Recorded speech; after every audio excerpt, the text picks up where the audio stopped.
day 8 na at uwian na. Pero kakain muna kami bago kami pumunta sa Moco ulit para bumili dun sa 17 Papa. $10.30.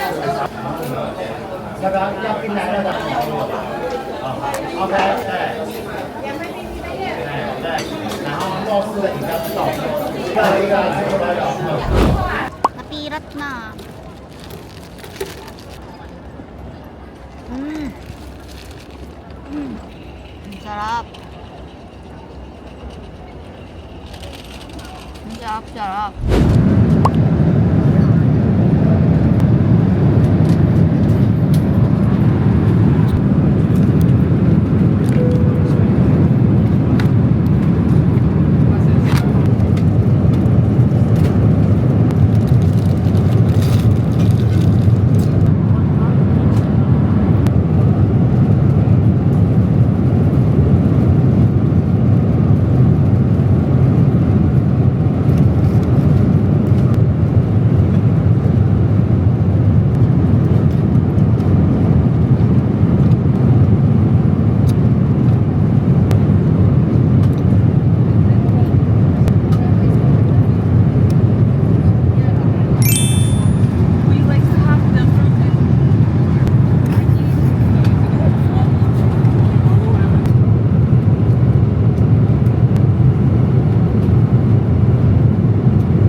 Nakauwi na ako guys after 8 days in Hong Kong.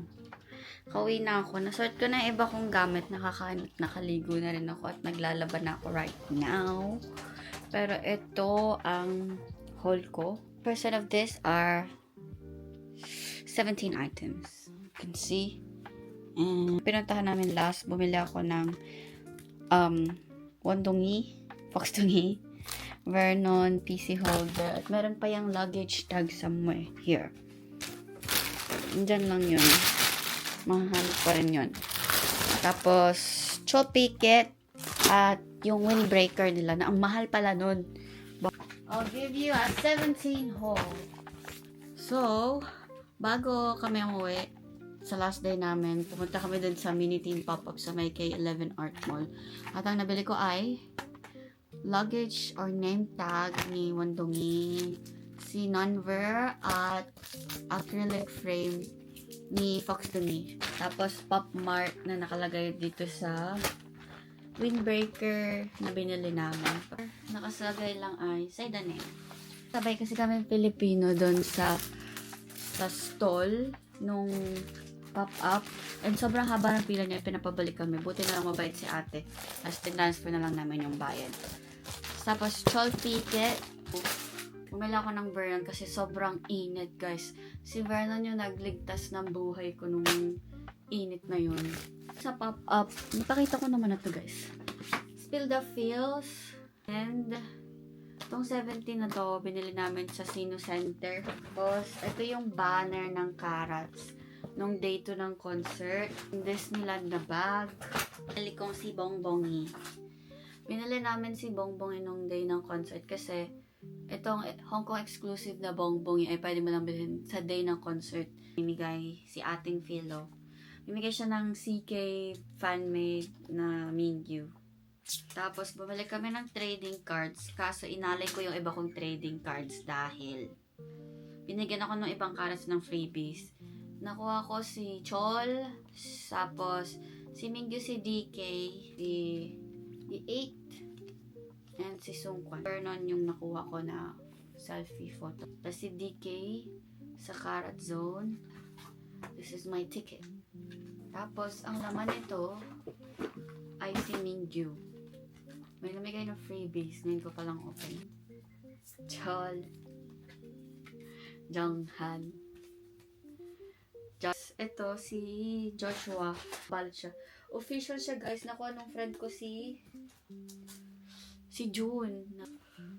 Magnet yata to. Si Jonghan and si Vernon. Stickers and si Dino. So, parang siyang mini picket. Si Wono to. Si Joshua nakalagay. Nasa ganito. Tapos may nakatabi kami na babae nung nag-unbox yung friend ko nung trading card niya. Tapos tinatawanan niya yung friend ko kasi yung sequence nung nakuha niya sa trading card, yun yung sequence nung nakuha niya nung una. Tapos nakuha niya din si Dino both. Sabi ko, tinatawanan ka ni ate. Tapos napatingin sa amin si ate. Sabi, sinong bias niya? Sabi ko, si Wono. Pero ngayon ang bias ko si DK. So binigyan niya ako ng DK postcard. Si Bongbongi. Say na pa uwi, may nakasakay kami na namimigay ng stickers. As in si ate, kinalkal niya yung bag niya kung ano mapapamigay niya. May nagbinigyan niya yung isa namin kasamahan na fellow ng salamin ni Mingyu yata yun. Pero ito, stickers siya na animated yung hiningi ko sa kanya. Ayan. Tapos, after nung concert, nung palabas na kami dun sa floor, may binigyan kami ni ate ng bongbongi. Si Bongbongi. Nung nakaupo kami nag-aantay na makapasok, binigyan ako nung isang karat ng Vernon. Kasi nga may Vernon picket ako. So, sabi niya kung fan daw ako ni Vernon. Tapos, confetti na hiningi namin kay ate sa train. Kung bibili kasi kayo ng merch, pipila kayo, then bibigyan kayo ng form na to, tapos fill outan nyo kung anong gusto nyo. So, nandito yung prices niya. Ito, ayan. Tapos, Mingyu na hat na nagsalba sa akin sa init. Tapos kasi si Mingyu. Amen. Kaya ko nakuha yung napunod siya. Kaya ko nakuha yung DK na Karat Zone. Initially, ang una ko nakuha ay si Joshua. Tinrade ko siya for Sungkwan. Tapos na nag-aantay nga kami doon sa may parang loob ng mall. May lumapit sa amin na Chinese karat. Sabi niya, swap. Sabi niya, sino nakuha mo? Sabi ko, si Sungkwan. Tapos yung kasamahan niya gusto si Sungkwan. So, sabi ko, titrade ko siya kung meron siyang DK. Meron siyang DK sakto. So, yun. Nagka-DK ako. Tapos, meron siyang binigay na scoops.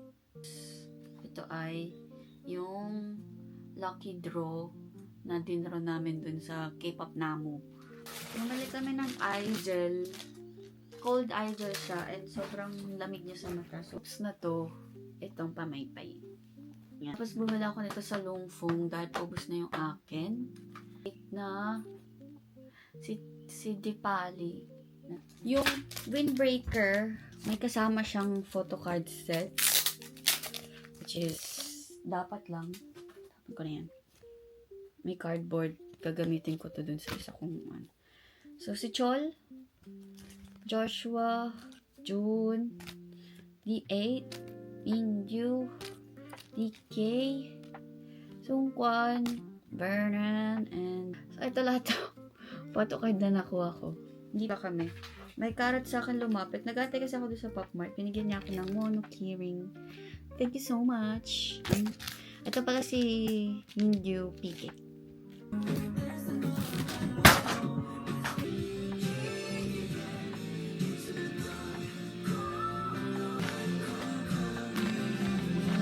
Okay, ito na ang update kung saan ko man sinuksok ang aking mga bagay-bagay.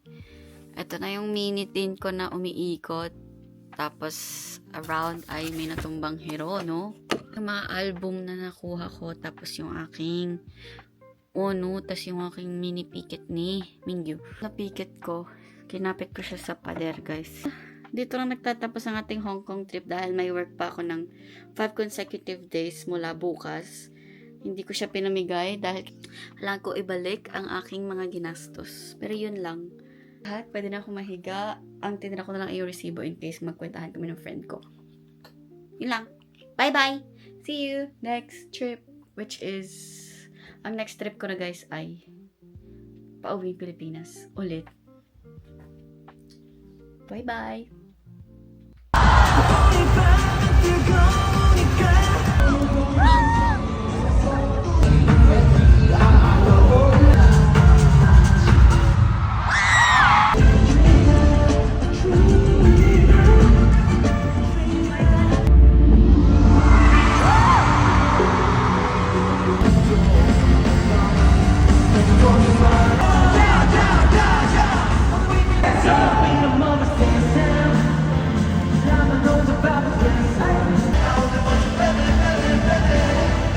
연령층이 다양한 것 같아요.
가운데는 H였어요.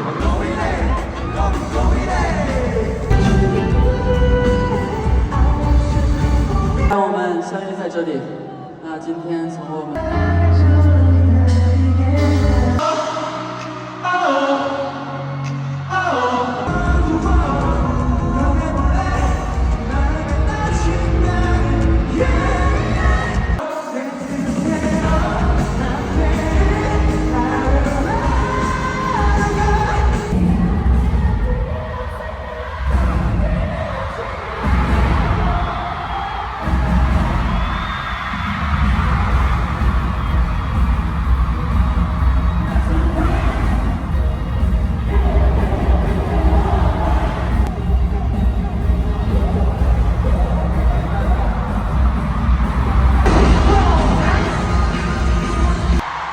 그래 그래.